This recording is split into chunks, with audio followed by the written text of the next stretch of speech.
આજના આ કાર્યક્રમમાં ઘણા બધા આગેવાનો અને રાજનેતા તમને સાંભળ્યા અને એને સાંભળીને તમે થાકી પણ ગયા. એટલા માટે ખાસ વાત તો આ જે કાર્યક્રમ રાખ્યો છે ચિંતન શિબિર, પણ આપણો એક પીલપાઈનું કેવું હે, પીલપાઈને ડાગલે દીવો સાહે જાવનો લોબો હે લઈને જાવું. આને કે નેમાર હોય એને પાહે વાળે પાસે આ હે. મૂળ વસ્તુ શું છે? આ કાર્યક્રમમાં સાંસ્કૃતિક, સંવિધાનિક, વૈચારિક, શૈક્ષણિક, સામાજિક એવં ઐતિહાસિક જનજાગરણ, આ ત્રણ મુદ્દાઓ છે. એ મુદ્દાઓની કોઈને વાત નહીં કરી, આરે તેને પોતપોતાની ગીત ગાઈને જતા નહીં. એમ મારા વાલા, એમ આદિવાસી મેળ નહીં ખાય. અહીંની જ વાત કરું કે અહીંના જે વડીલો છે ને, અહીંના જે ભાઈ આ ગામના આ કાર્યક્રમના કરવા વાળા ભાઈ સોમાજી તબિયત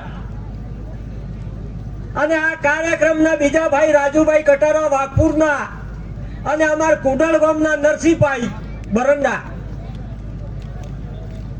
અરે લોકોએ કાર્યક્રમ કીધો જી, પણ યાને આપણે અરવલ્લી જિલ્લાને પોલીસ હતી અહીંયા આવીને રન કરવા લાગી, તમે કાર્યક્રમ નહીં કરો. એમ ભાઈ કેમ કાર્યક્રમ નહીં કરો? ભાઈ 26 અરજીઓ આજી કાર્યક્રમ નહીં થાય એવી. એટલે મારા પર આ મિત્રોનો ફોન આવ્યો, સાહેબ આ લોકો મંડપ વાળા પણ ના પાડે હે, પોલીસ ખાતું પણ ના પાડે હે, મામલતદાર શ્રી પણ ના પાડે હે, મંજૂરી આપવાનું માંગતો નથી.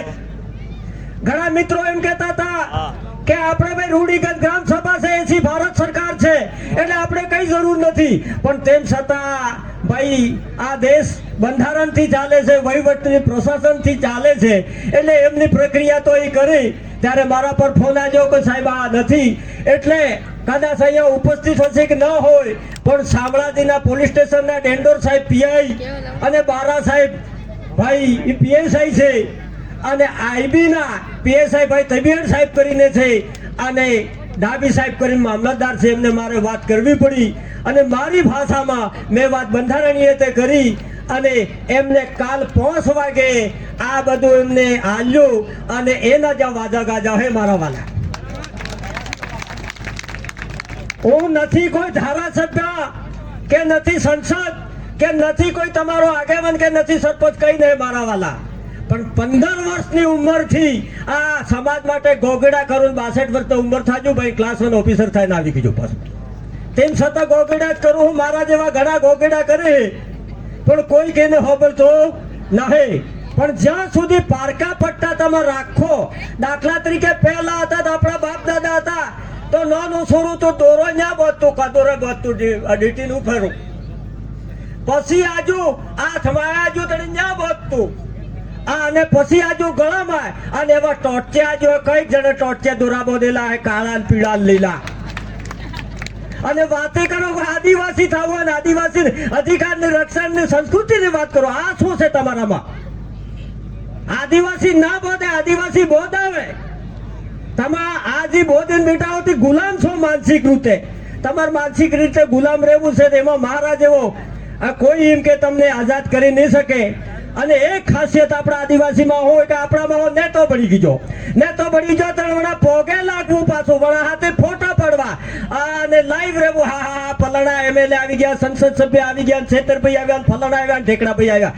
આ નાટક બંધ કરશો ત્યારે સમાજ એક સાથે. કેમ કે આર્ટિકલ 334 ની અંદર 50 વર્ષ જ રાખેલું હોય જો તમારું ધારાસભ્ય સંસદ સભ્યનું વધારતા જાય 10 ધારા, અને એવત નક્કી કરી દો એક જૂથી તમારે લઈ લેવાની. આ લઈ લીલ ભીલ પ્રદેશથી મળે એવો નહીં મારા વાલા.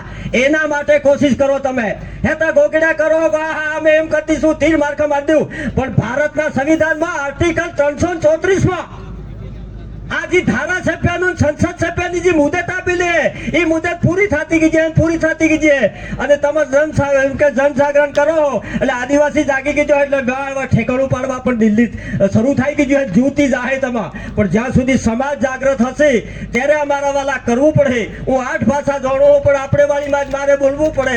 કેમ કે ભાઈ આ બધા કોઈ સમજતા નહીં વાત હવે તમને એમ લાગે કે જ્યાં તક ટાઈકોટ પહેરીને આજા હે ભાઈ ટાઈકોટ તો ધોલજી લખમા જેવે પહેરાવજા આ અને પાલી મરી જા તને પહેરાવજા હે અને સમાજને જનજાગરણ કરવા માટેનું કામ છે એટલે એ તો અમે કરીને જા તમે બોલાવો કે નહીં બોલાવો પણ ક્યાંક તમે પોલીસ વાળા કે ગુજરાતની સરકાર ક્યાંક તમે ટોકડી કોસે તમે યાદ કરજો અને એનો પરિણામ આ પણ છે અને બીજે કાંઈક એવું તકલીફ પડે તે યાદ કરજો બાકી મારે બીજું કઈ કહેવું નહીં તમ તમારી પોટલી જે બોધવી કે તે બોધજો મારે કે પોટલી બોધવી નહીં છેલ્લે મને બોલવા માટે તક આપી ધન્યવાદ આભાર જય જોહાર જય આદિવાસી